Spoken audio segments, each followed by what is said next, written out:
Kim here, homeschooling mom 24 and chaos coordinator since 2009. Enjoying this beautiful fall day.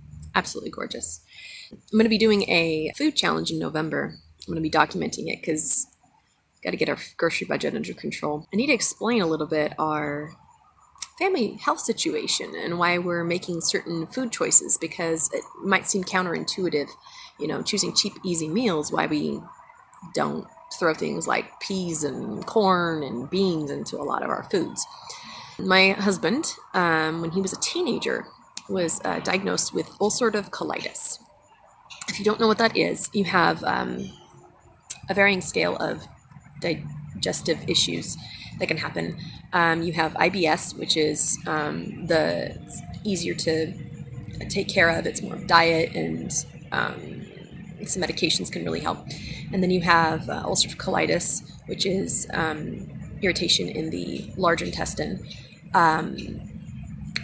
ulcers in your large intestine, your body, attacking itself. And then you have Crohn's, which is in your small intestine, which is, I don't know the scientific terms, but you can Google and look them up. But essentially, that's the scale of severity. So IBS can be treated and worked with, and so ulcerative colitis, there's medications that come out, and ultimately the cure for it is to remove your large intestine.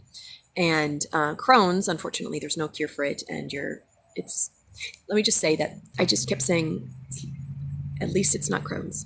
At least it's not Crohn's, because, as bad across as it was with ulcerative colitis, Crohn's would have been worse. And I say this all in the past tense because when he was 9 years ago, we ended up going in for the surgery to have his large intestine removed, because that's the cure. So he no longer has ulcerative colitis, but he also no longer has a large intestine. And your large intestine is mainly used for absorbing liquids. So he can currently get dehydrated very quickly because he doesn't have that end piece of the digestive tract that would absorb all the moisture and liquids and fluids and things. So he currently has to monitor that. So he had it removed, and what he has instead is, it's called a permanent ileostomy. And it's essentially his small intestine taken to the side of his stomach. There's a bag that he puts over it, and everything just comes out in the bag.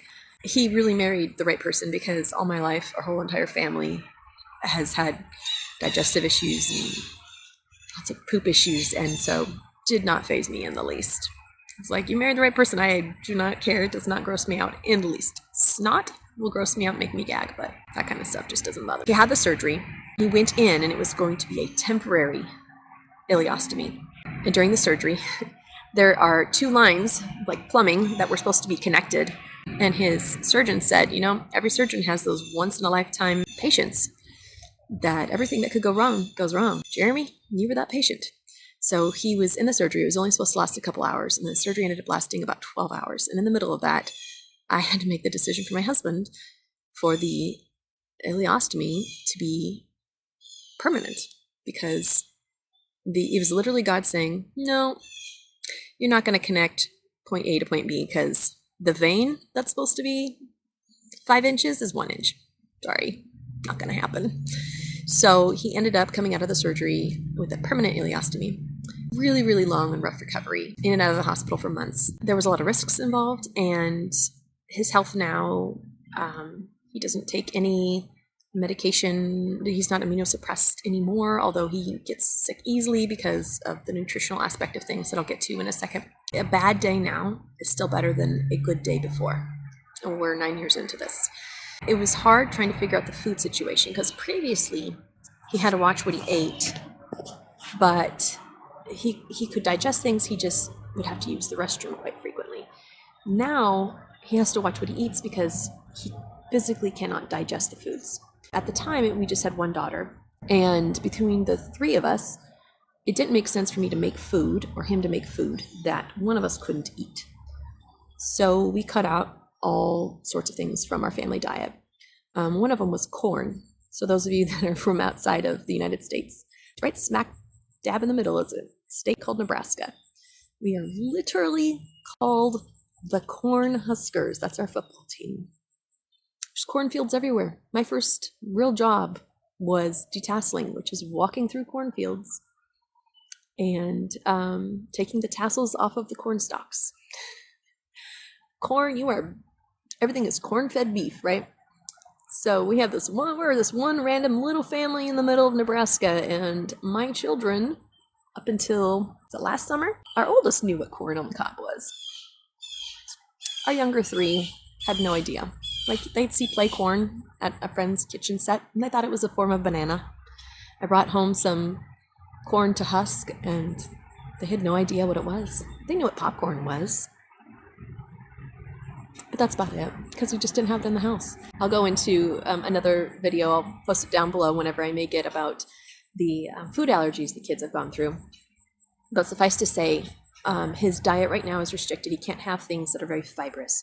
So iceberg lettuce, we never have that in the house, because that is it will get stuck essentially, and he's in a lot of pain, and everything gets swollen, and he gets what's called backed up. So certain foods we just don't even touch. Nuts, seeds and nuts, he has to chew them up himself. So he can have like the nut butters, but he can't have the nuts because of the digestive aspect of it. He cannot have anything with like a coating on it, so like peas. I can do beans, homemade beans, such as black beans, red beans, white beans, but I have to make them, and I soak them quite a bit, and then I mash them so that, I'm pre-digesting them for him essentially. So we're about to do a food challenge, and it's hard to find recipes that are healthy, inexpensive, and filling, especially for him, and things that he wants to eat. There's a lot that he has to say no to. He would love just to eat apples. He can't. Even if it's skinned, he has to chew it so much. So there are things that he can't enjoy. So I have to balance being a good example to the kids of good eating habits, because they don't have those problems. Making sure he gets the nutrition, so we do supplement with other things, but also I want him to enjoy eating. I mean, we're foodies. We love food. I don't like cooking, but I like eating, and he loves to cook. It's been a challenge and getting into a rut of unhealthy eating and just fast eating, because between his cravings and what fills him up, it's essentially just meat and carbs.